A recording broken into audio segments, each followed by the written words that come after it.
حضوركم وأطلب منكم أن تتفادوا التنقل. شكرا مرة أخرى سيداتي وسادتي، أحييكم وأرحب بكم في هذه الندوة الصحفية للإعلان عن البلدان المستضيفة لكأس إفريقيا 2025 و2027. سيدي الرئيس، أشكرك جزيل الشكر على تواجدك معنا. إليك الكلمة.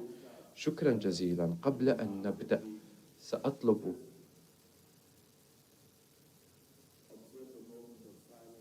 منكم أن نتوقف دقيقة صمت بالنسبة واحتراما لآلاف الضحايا والمفقودين وعائلاتهم في ليبيا، ولكن الكثير أيضا من إخواننا الذين فقدناهم في المغرب وفي كل إفريقيا. فلنقف جميعا في دقيقة صمت ترحما على أرواحهم.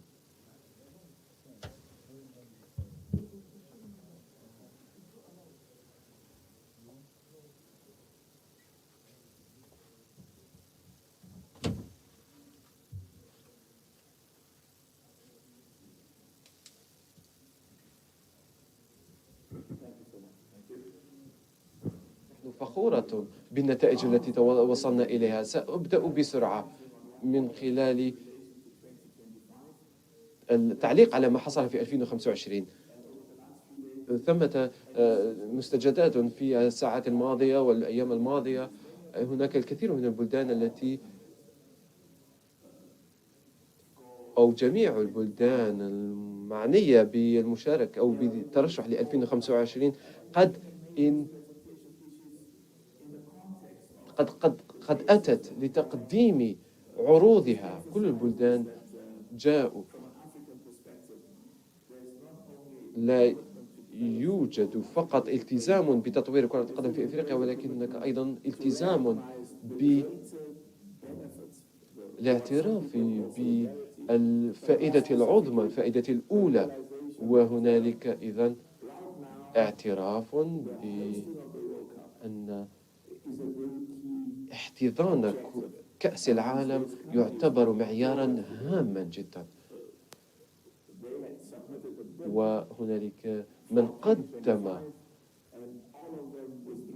أو كان هنالك انسحاب للجميع البلدان الخاصة ب 2025 لتمكين المغرب والبلدان الإفريقية التي تقدم طلب استضافة كأس العالم 2030 أن تتمكن من التحضير.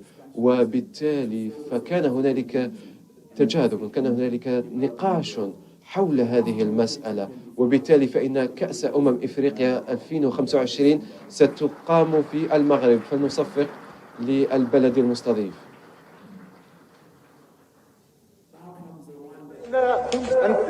تاع الدرجة حقرونا يا إخواني، حقرونا. قال حقرونا حقرونا حقرونا.